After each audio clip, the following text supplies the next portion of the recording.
sa taxation, magkasunod talaga yun. Nakikita namin palagi. Ben and Ben Diagram. Sorry, my intrusive thoughts won. So naisip ko na talagang yun talaga yung tawag dun eh. So yan na po. Imayin natin. Unahin natin yung nasa gitna. Nagising ka ba? Sorry na. So unahin natin yung nasa gitna yung mga kapwa. Financial na monetary pa. Ito yan. Cash, AR, ADA, financial asset at amortized cost, and prepaid interest. They are all financial and at the same time monetary. Yung financial asset pero hindi monetary, ito. FBPL o CI, Investment in Associate, your topic in FARAP, they are all financial assets, even the derivatives na magiging topic natin, but they are not considered monetary for a reason that we are uncertain kung magkano yung cash na makukuha natin out of it. Malinaw. And meron pong nag-iisang monetary pero hindi financial, the SSS. It's not a financial layab, but it's a monetary layab. At yung nasa labas ng Ben and Ben diagram, yan mga few examples. Sila po yung mga non-monetary na non-financial pa. Bioasset, inventory, PPE, warranty, prepaid rent. Parang in a way, parang mga non-current, no? Parang halos lahat, no? So yan po, yung difference ng financial versus monetary. Sige, kuhanan mo na ng larawan yan. At let's go with problem solving. Problem number 1.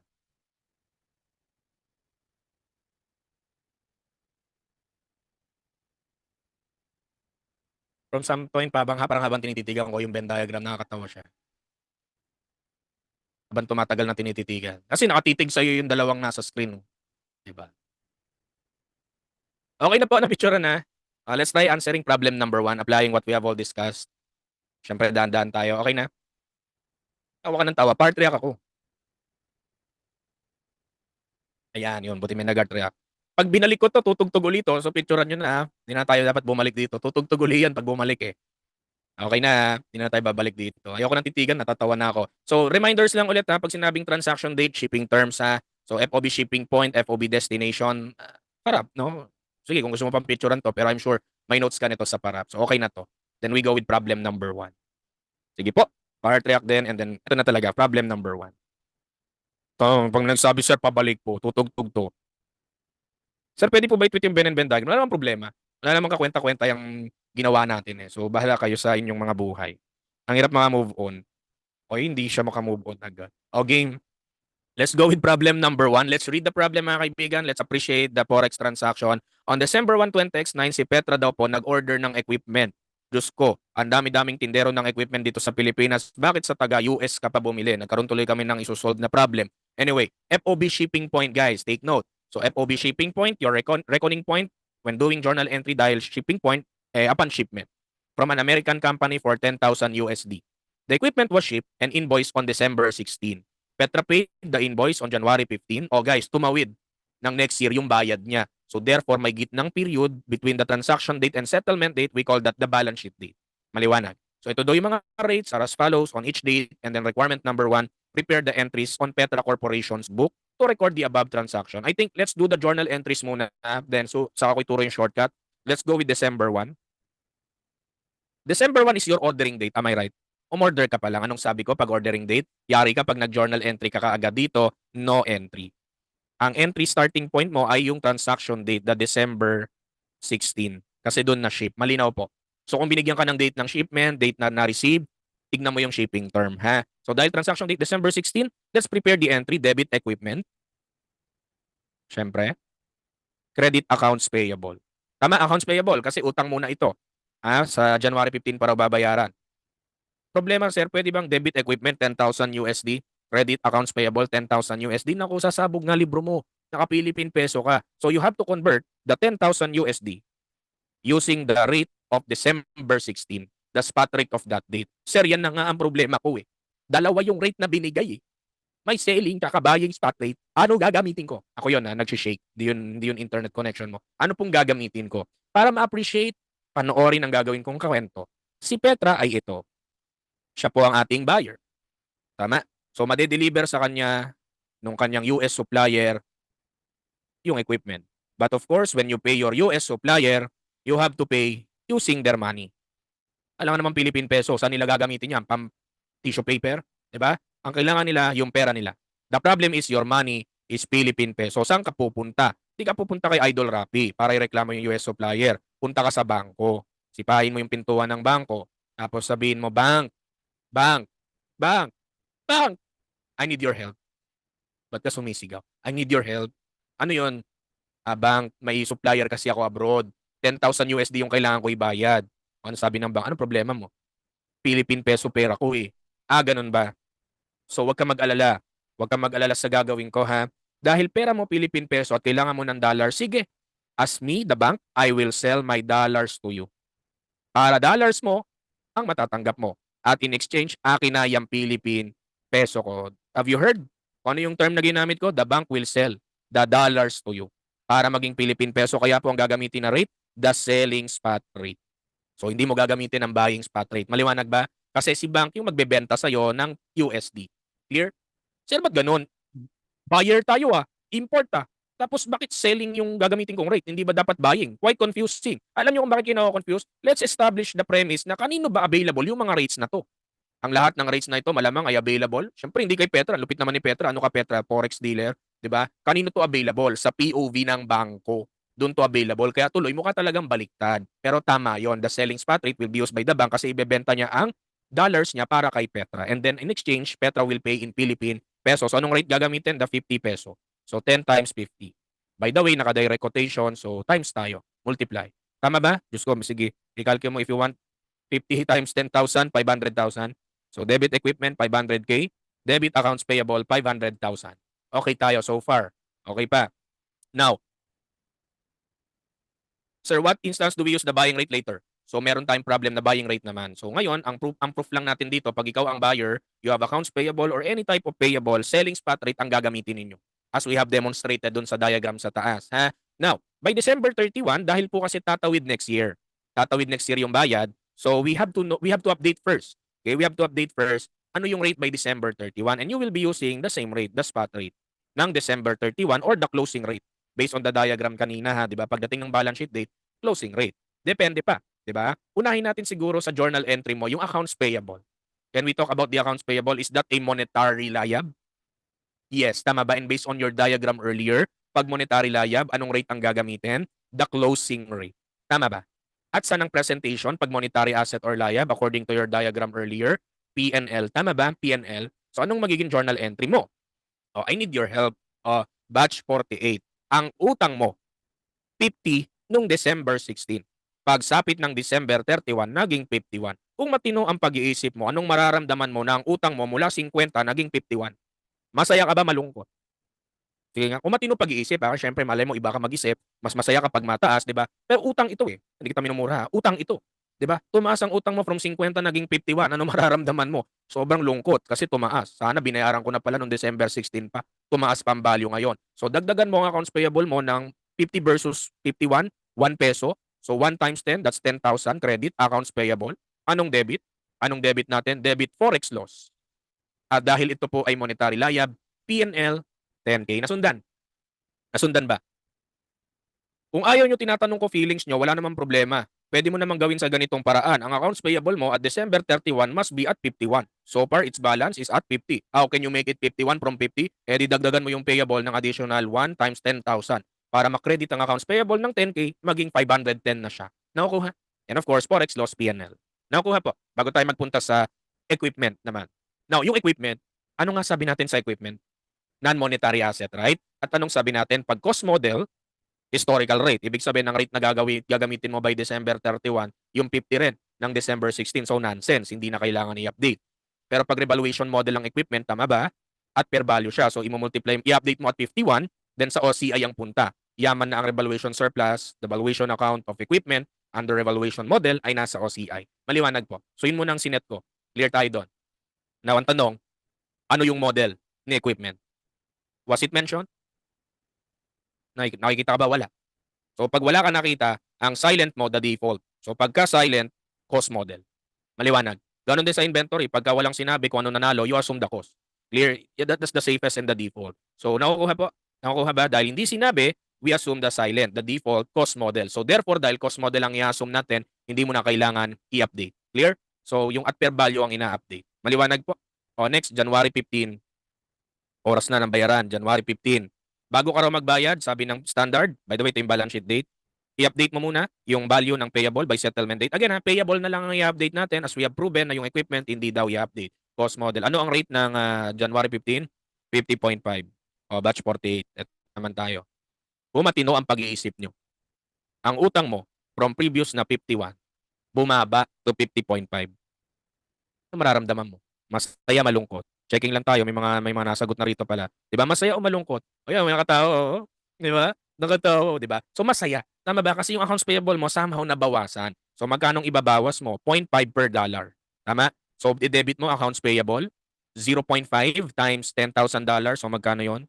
Tama ba? 5K. So debit accounts payable, 5K. Credit forex gain at dahil monetary liability, P&L, 5K. Kung ayaw mo tinatanong ko feelings mo, wala namang problema eh. Anong gagawin mo? By January 15, your accounts payable must be at 50.5. So far, its balance is at 51. So how can you make that 50.5? Bawasan mo ang accounts payable mo ng 5K. Maliwanag po. Okay pa? Now, ituloy natin yung kwento ha. Oras na ng bayaran. So ngayon, may pera ka. Philippine peso. Hindi mo pwede pambayad sa supplier mo abroad. Anong gagawin mo? Pupunta ka ng bangko. Pupunta ka ng bank. Bank! O ano na naman, sumisigaw ka na naman. Ako kasi yung pumunta nung December 16. Pero hindi ko pa kailangan yung ano eh, yung pera nung araw na yun eh. Kasi ngayon ako magbabayad, January 15. Ganun ba? Okay, magkano ba yung babayaran mo dun sa taga-US? Sabi ni Petra, $10,000 po. Ganon, $10,000. O sige, bibigyan ka namin ng $10,000. Kami yung bangko, bibigyan kita $10,000 ngayon din, mainit-init pa. Washington. Hindi ko alam kung sino ba yung nasa mukha nun. No? Diba? Or George W. Bush ba? O sino man, o Donald Trump. O ito, $10,000. O, wag ka uuwi ah. Sabi ni Petra, ba't di ako uuwi? Ano ka? Libre ba yan? Bayaran mo ko ngayon. Yan $10,000, bibigay ko sa'yo. Malinis na malinis yan. As agreed, $10,000 need mo eh. Pero, bigyan mo ko ng peso equivalent niyan ngayong araw. So, nung sabi ni Petra, o magkano ba palitan ngayon? Sandali lang po. Titignan namin sa screen namin dito sa may screen namin na sa bangko. Ayan po, nakikita nyo, January 15, selling rate today, 50.5. So, ibig sabihin po, kada 1 USD na ibibigay namin sa inyo, bibigyan mo kami 50.5 peso. Nakukuha. So all in all, ano ang magiging journal entry mo? You have to debit cash. Lagyan mo lang ng label na foreign currency. Okay? Magkano? Magkano ang palitan ng pera ngayon? 10,000 USD times 50.5. That's 505,000. At this point, ano ang hawak mo? Bukod sa tiyan mong kumakalam na dahil malapit na mag-lunch, ano ang sunod pang hawak mo? At this point, USD na. Literal, physically, USD na ang hawak mo, makunat-kunat pa, malutong-lutong pa. Now, anong gagawin mo? Siyempre, hindi naman libre yon. Kailangan mong bayaran ng bangko ng Philippine peso. So, you have to credit cash 505. So, anong lesson ito? In order for you to settle to acquire the 10,000 USD today, you have to suffer or sacrifice 505,000 of your Philippine peso in order just for you to get the same 10,000 USD as it was on December 1, 16, 31. Yung 10,000 USD ang kailangan mong i-give up na Philippine peso, 505,000. So at this point, ano na hawak mo? Umalis ka ng bangko, masaya-saya ka, nakamaleta ka, 10,000 USD. Diba? Tapos paglabas mo, hold up to, minapera mo. Diba? So, di naman. Paglabas mo, magbabayad ka na ng utang mo. And coincidentally, ibabayad mo na yung cash foreign currency mo, credit cash foreign currency 505, anong debit? Yung accounts payable na nagkataon ang balance na ngayon ay 505 being 500 plus 10 minus 5. At tapos na, bayad na ang utang mo. And that's it for requirement number 1. Nasundan po. Nasundan yung kwento. You may compound the journal entry na ito pero pinakita ko muna yung pinag-iwalay para mas appreciated mo. So nagdumaan muna sa pagiging cash in foreign currency. Yes, USD yan pero kinonvert natin in Philippine peso today. Then eventually, alisin mo rin naman kasi babayad mo sa utang mo. So happy-happy na lahat. Bayad na utang, equipment mo okay na, fully paid na. Maliwanag po. Maliwanag. Na bago tayo pumunta sa shortcut of course, let's answer muna the requirements of number 2. Letter A, point 1, magkano daw ang gain or loss ng December 16? Agree ka ba? Sagot, 0. Kasi nung December 16 naman, di kita tinanong anong nararamdaman mo eh. Diba? No entry ka pa nga nung December 16, so wala kang point of comparison. December 31, yan meron na. 10,000 loss, malungkot ka dyan, sabi mo eh. And then 8.3, January 15, 5,000 gain. Nakukuha po. Nakukuha. Letter B, point 1, on December 31, anong balance ng accounts payable mo? December 31, tama ba 510K? Tama. Kasi at 51 na ang accounts payable by December 31. And the equipment is of course the never-changing 500 peso. Okay tayo dyan. Okay tayo? Okay? Now, shortcut. Paano ko siya shortcutin to sa board exam, sir? O, makinig. Nang hindi na ako gumagawa ng journal entry, ay feelings lang o ito. Lista mo yung ordering date, transaction date, balance sheet date, settlement date. Ordering date, wala kang rate. Transaction date, 50. Balance sheet date, 51. Settlement date, 50.5. Diba? O, ano ang concern mo? Accounts payable. O, from 50, naging 51. Lungkot. Magkano lungkot mo? 1,000 times 10,000? 10K. Loss. As in L, as in lungkot. Diba? 51 versus 50.5, ano mararamdaman mo? Masaya. Magkano saya mo? 0.5.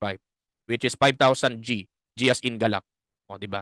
Yun, tapos na. Hindi mo kailangan entry yan kasi na-appreciate mo na ano yung story behind. Maliwanag po.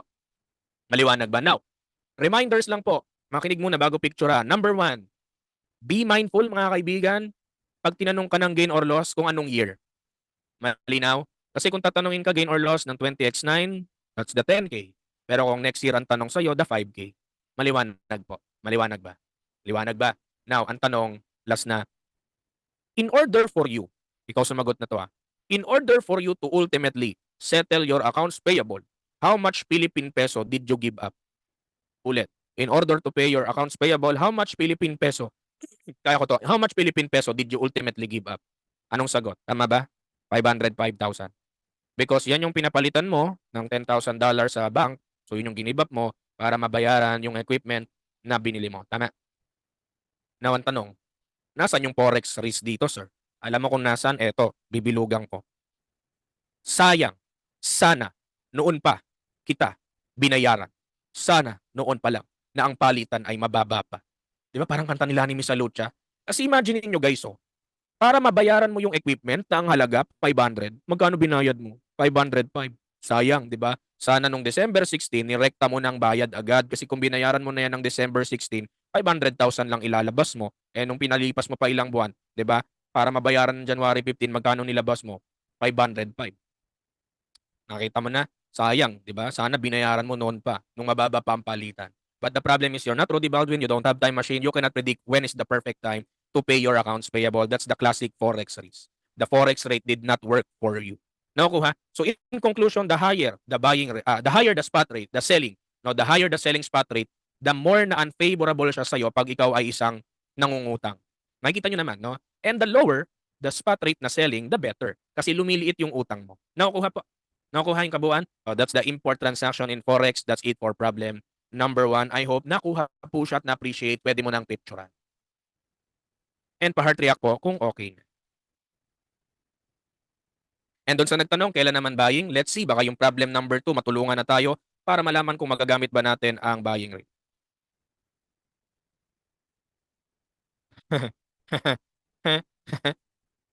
Selling Dion rate daw. Nice, nice. Selling Dion. So ano yung buying? Okay na, na-picture na po. Alam nyo guys, para hindi nyo malimutan, I like to give credit to that Twitter user I've seen many batches ago. Credits to him or her. Di ko kasi kilala kung ano yung real name niya. Para daw matandaan mong spot rate, ang palabas daw, it's showtime. Import, it's showtime. So, import selling, spot rate. Pag naman, unahan ko na, pag daw export, it bulaga. Export, buying ang gagamitin na rate. So, it's showtime, it bulaga. So, credits to that person, no? So, very wise mind. So, kung nandito ka man or CPA ka na, all the credits to you for this one, no? Pero, madali mo na matatandaan yan, no? Baliktad lang. Sir, tama po ba na i-add ko yung resulting gain or loss? 10K loss and 5K gain. Yung total forex risk 5K, yes. Oo. Pag tinotal mo yung 10 and 5, net loss of 5. Which is, kita mo naman, no? 500 lang yung equipment pero ang ginibap mo, 505, a difference of 5K. So yung lungkot mo all in all, your super duper lungkot is 5K. Pero yan ang isasagot mo pag tinanong ka ng net effect or net impact. Kasi kung gain or loss lang ng bawat taon, ay magkahiwalay ho yan ha. Kasi pang 20x9 yung 10K, pang next year yung isa ha. So I hope clear yon. So credit dun sa nakaisip nito. Pag it showtime daw, selling. Pag it bulaga, export, buying. So tas dagdagan mo lang ng R sa dulo. Okay?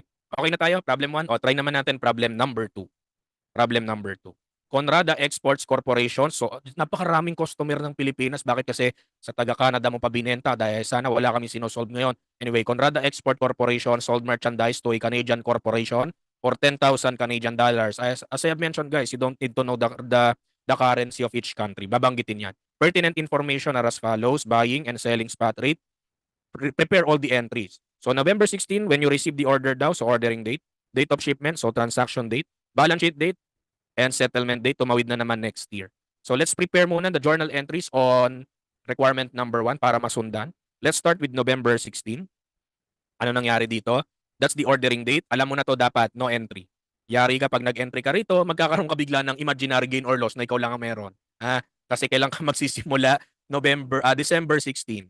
Diyan ka magsimula, ha? O, dahil tayo ang seller, oy, seller tayo ha, debit AR, credit sales. Tama ba? 10,000 Canadian dollars po bang ide-debit ko sa AR at saka sales? Naku, sasabog libro mo. So, kailangan mo siyang gawing Philippine peso. Sir, problem po kasi may buying, may selling spot rate. Alin po dyan gagamitin ko? Gawan natin ulit ng kwento para makuha mo. Although nabanggit ko na kung ano. Conrada Corporation, our seller, at ito yung kanyang Canadian customer, the Canadian Shantou, no? Sabi niya, si selling Dayon rate, no? So ito, may sales ka, tama? Tapos babayaran ka ni Canadian customer. Ano ibabayad sa'yo? Oy, babayaran ka ni Canadian customer ng Canadian dollars. Tama? So ngayon, problema mo, pag hawak mo ng Canadian dollars, mainit-init pa. Problema, hindi mo mapambili ng ano, mapambili sa sari-sari store ni Aling ni Aling Bebang, hindi mo mapambili kasi Canadian dollars 'yon. So anong gagawin mo? Punta ka ng bank. Bank. Oh, ano na naman, ikaw na naman. Bank. Oh, ano nga, sabi mo na. Bank. Naririnig kita. Ano? Bank, may 10,000 Canadian dollars ako from my customer. Ang gagawin namin, baka pwede mong palitan ng Philippine peso. Ganon? O sige, walang problema. We will buy your dollars. Billing ko na yan. Amin na yung dollars mo para palitan namin ng Philippine peso. O narinig mo na, I will buy your dollars. Bibili ng bangko yung dollars, papalitan ng Philippine peso. Kaya anong rate gagamitin? Pag ikaw ang exporter or seller, buying spot rate. I understand, mukha siyang confusing kasi baliktad yung nature ng transaction versus the rate na ginagamit. And it's because, again nga, these rates are available sa POV ng bangko. Maliwanag po. So, bibili ng bank yung ating Canadian dollar. So, anong rate ng date of shipment? 52.5. Pa-multiply na lang sa 10,000 Canadian dollars. So, debit AR, 525,000. Credit sales, 525,000. Nasusundan po. Nasusundan. Okay pa tayo. Now, January 15 siya makokolekta. So, dahil tatawid next year, kailangan natin i-update tuloy by balance sheet date. So, ano po ang rate ng balance sheet date? 53.5. Unahin natin yung accounts receivable muna, ha. Accounts receivable, tama ba? Monetary asset? Yes. And dahil monetary asset, i-update natin siya at sa P&L ang pasok. So again, revisit the rules, ha? So monetary tapos P&L according to our diagram earlier. Now, ang tanong, ito na ha. Batch 48. Ang receivable mo from 52.5 naging 53.5. Ano mararamdaman mo ang in-expect mong ma-receive tumaas by 1? Masaya, malungkot yan? O ramdam na ramdam ko. Masaya, tama. Magkanong saya mo? Dito lang sa upper na pepresyuhan ng emosyon mo eh. So, 1 peso times 10,000 Canadian dollars, tama ba? Debit AR, 10,000. Credit forex gain, P&L, dahil monetary, 10K. Kung ayaw mo tinatanong ko feelings mo, wala namang problema eh. Your AR must be at 53.5. So far, naka 52.5. Eh, didagdagan mo ng 1. Diba? Para yung AR mo maging at 53.5. Nakukuha po? Nakukuha ba? Now, let's go with sales. Na makinig po rito, i-take note na rin. Sales and purchases are no longer remeasured. Based on the standard, it's a special case that sales and purchases are no longer remeasured. So forever na silang 525. Clear? Sales, purchases, they are no longer being remeasured. So yan na yung value niya. Paki-take note yun ha. So 525. Okay na? January 15, oras na ng bayaran. Pero ang sabi ng standard, bago ka raw magbayad, update mo muna ang AR mo. At January 15, ang iyong receivable ay 53. Batch 48, kung matinong pag-iisip ninyo ha. Again, dinidisclaimer ko kasi baka mamaya kahit sa senaryong malungkot, masaya ka eh. O ito, from 53.5, ang receivable mo, bumaba to 53. From 53.5, bumaba to 53. Ano mararamdaman mo na ang receivable mo bumaba? Malungkot, tama? So magkano lungkot mo? Credit AR, debit forex loss, P&L. Magkano to? 0.5, tama ba? Kalkyuhin mo na, 0.5 times 10K. So debit forex loss, 5,000. Credit AR, 5K. Kung ayaw mo tinatanong ko feelings mo, walang problema. Your AR must be at 53. So far, it's at 53.5. So bawasan mo ng 0.5. Nakukuha po. Nakukuha ba? Now, ito na. Makokolekta mo na ngayon yung receivable from the Canadian customer. Tingin dito. So ano magiging entry ko pag nakolekta ko na from the Canadian customer yung aking perang 10,000 Canadian dollars? So i-credit mo na yung receivable. Bakit? Kasi cash na siya. Problema dahil Canadian dollars pa yan, labelan mo to ng foreign currency para aware ka na ang hawak mo at this point bukod sa tiyan mong kumakalam na, Canadian dollars na. Maliwanag? So ano po ba ang rate today? 53. So debit cash, 530. And it so happen your AR is already at 530,000. At this point, anong hawak mo? Canadian dollars. Now, ang gagawin mo dyan sa Canadian dollars? Hawak-hawak mo yan, nakagawa man, nakalaste. Dadali mo sa bangko. Bank, eto na yung 10,000 Canadian dollars ko. Pwede bang gawin mo 'tong Philippine peso? Walang problema po. Eto na, bibigyan ka na namin ng debit cash, 530. Ayan na, Philippine peso na hawak mo, makunat-kunat pa yan ha. Okay? Ano ngayon ang iki-credit mo? Siyempre hindi yan libre. You have to surrender kasi binili na yan ng bangko. The bank bought it or buy it. So credit cash, foreign currency, 530. Nakuha yung kwento. Oh, that's it for the export. Sir, to confirm lang po, if ang intention ng problem yung non-monetary asset ay at fair value, lalagi naman po bang sasabihin ng problem? Yes, sasabihin yon. Meron tayong problems dyan, nasasabihin naman yung ano, pero hindi dito sa topic na to. Kasi magagamit pa natin ulit yan sa future topics natin. Okay, yung mga non-monetary, magagamit natin ulit. So doon, may encounter kayo, sasabihin. Okay? Okay pa tayo? Okay pa. Sir, shortcut. Kung ayaw mo na mag-journal entry dahil gets mo naman na gagawin, lista mo lang ulit. Ordering date, transaction date, balance sheet date, settlement date. Actually nga, kahit di mo na isulat Rektahin mo na sa calcu o 52.5, 53. Isang titigan lang, alam mo na Alam mo yung forex na topic, honestly, mukha siyang madali kasi nga, minus plus ka lang. Ang nagiging deciding factor lang dyan, kaya nagiging mahirap, kung gain ba o loss. Kaya ginawan kita ng madaling paraan para malaman yon. Kausapin mo lang sarili mo, pero pagdating ng board exam, tahimik ka lang baka magulat proctor sa'yo. Nagsasalita, sabi, malungkot ka ba, masaya? 'Di ba? So, sarilinin mo lang ha. So, ito, from 52.5, naging 53.5 ang AR. Masaya ka ng 1 peso times 10, so 10K gain. From 53.5, naging 53, so 0.5 times 10K, ano mararamdaman mo? Lungkot. Magkano lungkot mo? 5K, o di tapos. Kahit di ka na mag-journal entry. Pag narinig yon, alam ng recipe. Oo. Sir, may tanong pala. Anong terms, ano to? Sir, kapag po ba silent yung shipping term, binigyan ng shipping date and receiving date, anong gagamitin po? I think the safest would be shipping point. No? But most of the time, binabanggit naman yun. Sir, tama po ba pagkakaintindi ko as a buyer or importer selling spot rate, as a seller exporter buying spot rate because the rate being considered is in the POB of the bank? Ganito po ba lagi ang rule or may exception po? Yes, that's always the rule. So the moral lesson here guys, in forex transaction, once and for all, is you have to know whether you are the buyer or the seller. Because if you categorize that incorrectly, mali yung rate na gagamitin mo, mali yung lungkot saya mo. Nakukuha? So medyo crucial po to understand first, are you the buyer or the seller? Kasi mag-iiba yung rate na gagamitin mo. So doon ka magdahan-dahan. Maliwanag po ba? Okay? Now, again, reminder lang po, kapag tinanong ng gain or loss, be mindful of the year being asked. Ha? Maliwanag yon. And ito tanong. Ultimately, in order to settle the receivable, how much cash were you able to realize? Tingnan mo ha, magkano ba yung sales mo? Ang sales mo, 525. But in order for the customer to pay you, magkano na-enjoy mo in Philippine peso? Well, that's still the 10,000 Canadian dollars pero nung naging Philippine peso na, 530. See, this is the scenario wherein the forex risk works in your favor. Nagkataon pero hindi araw-araw Pasko. Nakita ninyo, medyo mas masaya siya di hamak. Kasi buti na lang yung customer hindi nagbayad agad nung December 16. Kasi in the coming months pala, by January 15, 530 pala katumbas. Buti na lang, di nagbayad agad. Kasi kung nagbayad agad ng 525 nung December 16, sayang di mo may enjoy yung 530. Nakukuha. So this is a very rare scenario that the forex rates work in your favor pero who knows, 'di ba? But again, we are not Rudy Baldwin. We don't have time machine to predict what would be the best rate na pwedeng gamitin. Maliwanag po. Kaya kayo, I'm pretty sure kung may mga tito, tita kayo na galing abroad na binigyan ka ng dollars, tapos gusto mong papalitan in Philippine peso, I'm pretty sure medyo ma-apply mo to doon. 'Di ba? Kailan kaya magandang papalitan tong bigay ni tita? Bibili ko Hershey eh.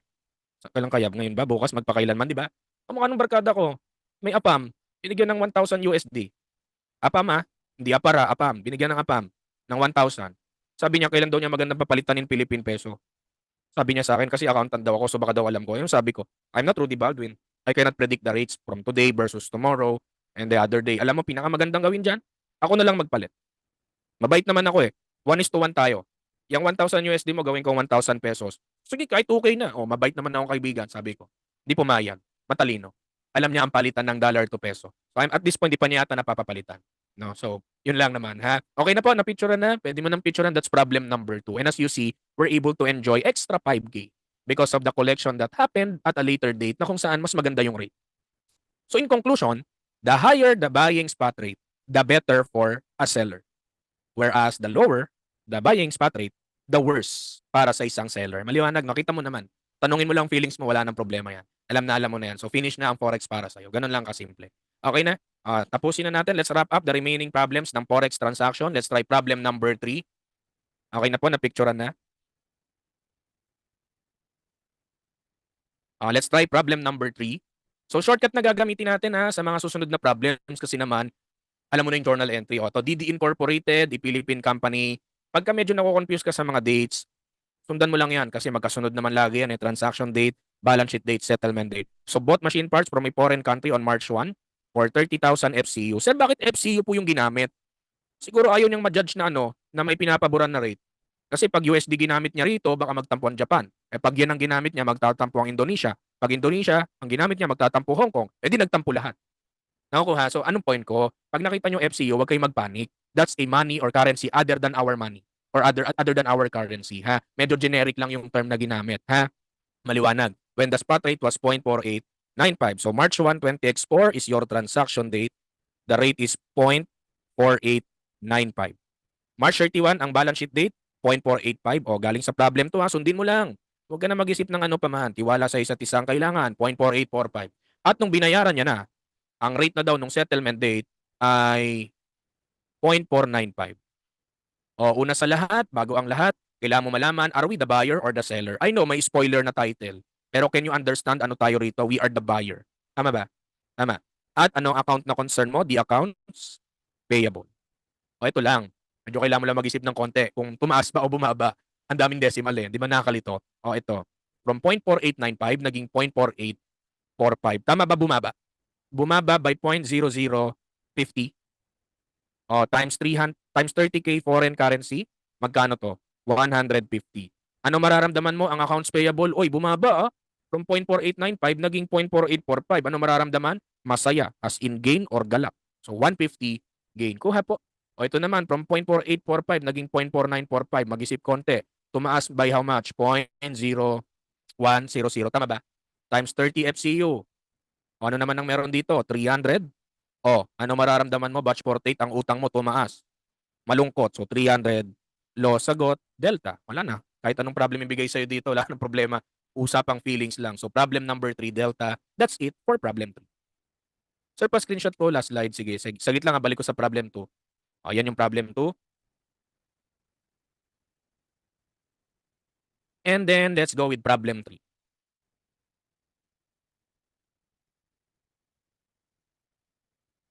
Yan, problem 3.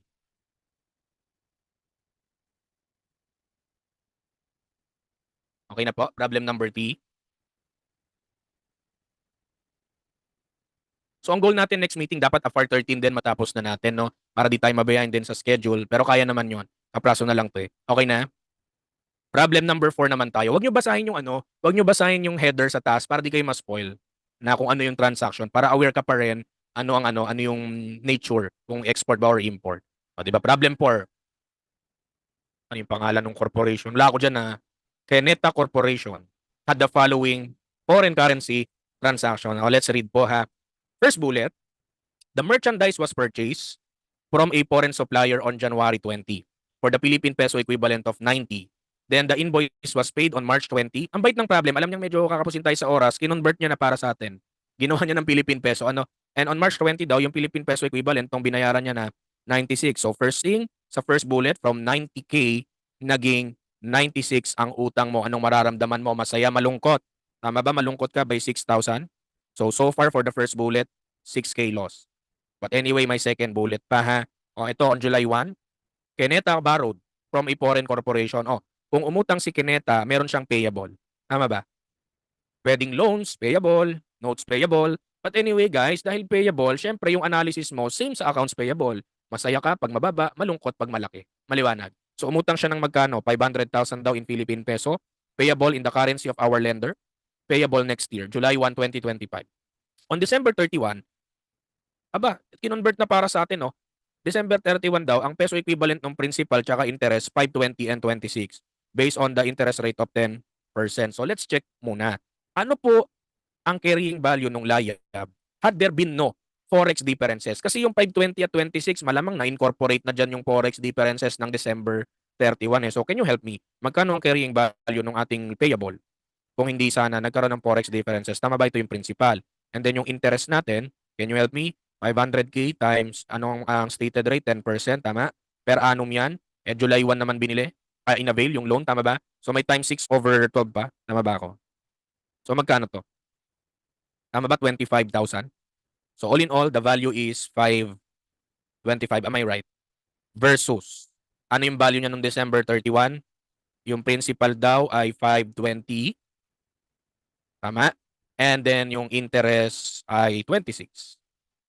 So total 546. So isipin maigi, ang utang mo from 525 naging 546. Anong mararamdaman mo? Lungkot. Magkano lungkot mo? 21,000. Tama ba? 21,000 forex loss. So all in all, your answer for number 4 or problem 4, pagsamahin yung dalawa, 6 plus 21, 27,000 forex loss. That's your answer for item 4, Delta. For those who are wondering, maaring first time ninyo to ma-encounter, but yes po, even the interest is included when updating. Bakit? Kasi isipin mo maigi, kung wala pala sanang forex differences from July 1 to December 31, your interest to be paid or accrued interest should have been 25 only. But considering the fact na magbabago ang forex rate by December 31, then therefore the principal's value in Philippine peso will likewise change. Ganon din ho yung interest, magbabago rin. 'Di ba? Hindi na siya parang 25, naging 26 na raw. So, just to clarify lang na even the interest is also being updated. Clear po yon? So that's problem number 4. O, picture. And then let's go with problem number 5. Can we go problem number 5? Part react, please. Okay na po. Problem number 5 na tayo. O, dito. On September 1, 2009, Rosan Corporation received an order for equipment from a foreign customer. So, una sa lahat, we are the seller. Tama. No seller. Yun muna dapat. For 300,000. Siguro yung LCU rito, tinutukoy dito yung currency ng customer.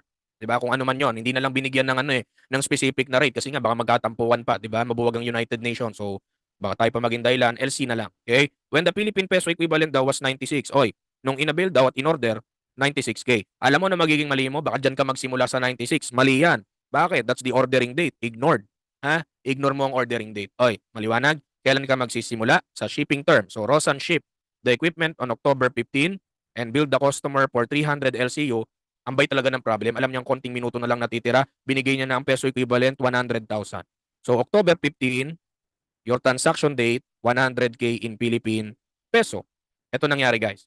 Rosan received the customer's remittance in full on November 16. So November 16 is your settlement date and sold the 300,000 LCU for 105. So 105,000.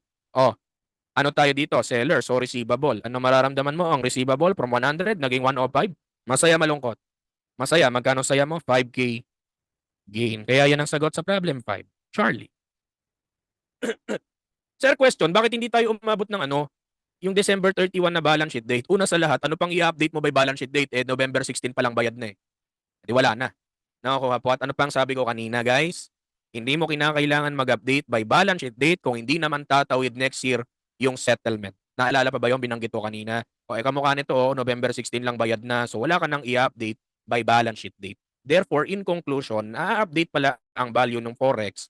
Number 1, kung tumawid next year, ma-update siya as early as balance sheet date. Then aside from that, during settlement. Pero kung bayad naman within the year, hindi ka naaabot sa balance sheet date kasi bayad naman na agad. So settlement date ka na lang mag-update. Kumbaga yung pinakita ko kanina guys na transaction date, balance sheet date, settlement date, parang topic nyo yun sa MS, di ba? Yung one way, two way, three way, four way, my way, all way, my the way, by way. Ayun, di ba? Yung way variances. So ito, parang naging one way variance kasi wala nang gitna. Yan. So para ni-relate ko lang para mas ma-capture nyo. Okay na? Sir, yung problem 3 hindi po ba indirect quotation? Sige nga, tingnan natin. Hindi naman. Kasi ang sabi 1 FCU. So kung naka-base na 1 yung FCU, direct quotation siya. Hayaan mo, baka maka-encounter tayo ng indirect quotation. Let's try problem number 6. So na-picture na ito. Na-picture na. Okay na tayo. So problem number 6 tayo. Problem number 6. On July 1, 20X9, beer company lent 120,000. Guys, anong ginawa? Nagpahiram ng 120K to a foreign supplier evidenced by an interest-bearing note due on July 1. The note is denominated in the currency of the borrower and was equivalent to 840,000 local currency units. Okay. On the loan date. The note principal was appropriately included at 140. Okay. In the receivable section of beer company's December 31 balance sheet. Nung binayaran daw ng July 1, the exchange rate is 8 LCU is to 1 peso. On December 31, 20Y0, take note of the year, ano daw ang forex gain or loss? O gain. Unahin ko yung July 1, X9, the transaction date. Ano ang Philippine peso equivalent? Ito, 120. By the way, ano ang ano natin dito? Receivable. So, pwedeng notes, loans, walang problema, receivable pa rin naman. So, ang mindset mo, pareho pa rin. The higher, the happier. Diba? So, ito na, December 31, X9, balance sheet date. Ano daw yung peso equivalent? Sabi, eto 140. Tama, 140. Magkano to? Masaya, 20,000. Problema, baka isagot mo to. Hindi yan ang hinahanap ha. 20Y0. So, yung next year. July 1, year 0. Ito yung pinapahanap sa atin ng problem. Ha? Settlement date. So, ano daw po ang peso equivalent nung July 1, 20Y0? So, from 840 LC, anong sabi? Gawin nating Philippine peso. Ito na. Nabate, yung naganap ng indirect quotation, di ba? Anong sabi natin pag indirect quotation, yung Philippine peso, yung naka-base na 1. So, division ang gagawin mo. Alam mo, para hindi kayo mahirapan, para din nyo na kailangan mag-memorize, anong goal mo sa 840 LCU? Maging Philippine peso. Tama. So, anong sabi ng math teacher mo? Para ma-cancel, dapat LCU yung ilalim. Nakuha mo? Di ba ganun sabi ng math teacher mo? Ang goal mo, Philippine peso yung taas. E di dapat nasa ibaba yung LCU para mag-cancel yung dalawa. So, 1 peso is to 8 LCU. So, magkano siya in Philippine peso? So, 840 divided by 8. Can you help me? Tayo nagpautang dito ha. So, receivable. So, tama ba? 840 divided by 8, 105,000. O, yan na. Ano mararamdaman mo? Ang receivable mo bumaba from 140. Ang dami ko palang zero dito.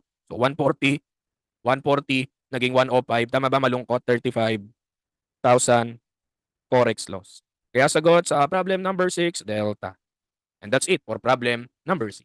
Pwede mo nang picturean.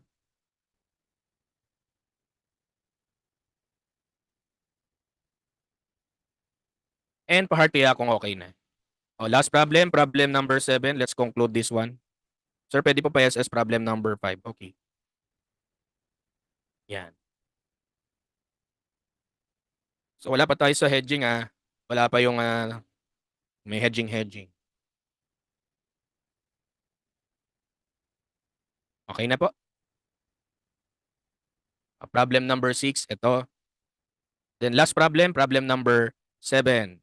Huwag kabahan, pinagsama-sama lang naman yung purchase niya tsaka sale. But anyway, check the questions. Yung numbers 1, 2, and 3 related siya sa purchase. Tapos yung 4 to 6 sa sale. So, unahin muna natin yung purchase. Ha? Ano tanong? Number 1, what is the capitalized cost of the inventory from the Pakistan wholesaler?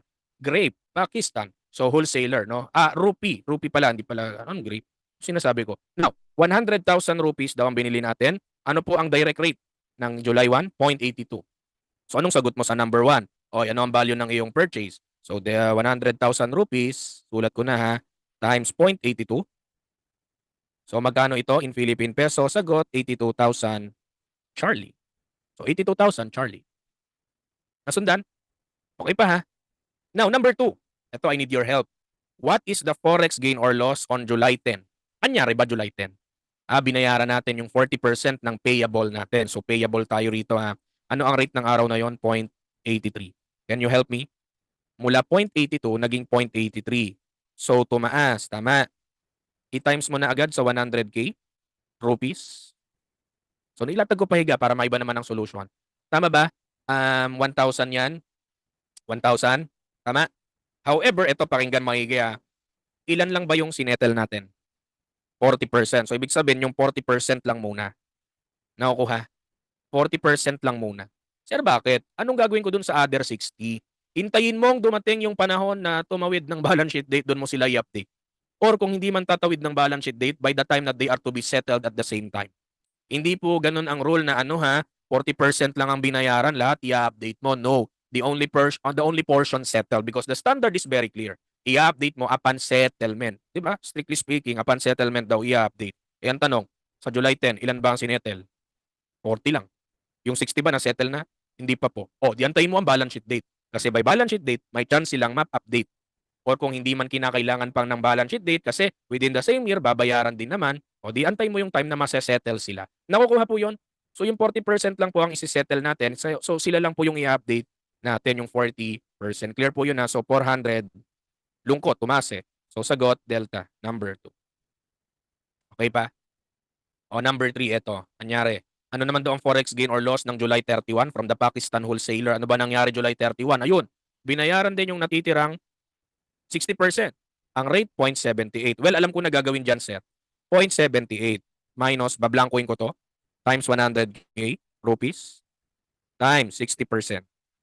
Alam ko na sir nasa 0.78 i-compare. So I will ask you guys, saan mo i-compare yung 0.78 na rate ng July 31? Is that sa 0.83 ng July 10 o sa 0.82 ng July 1? Anong sa palagay mo?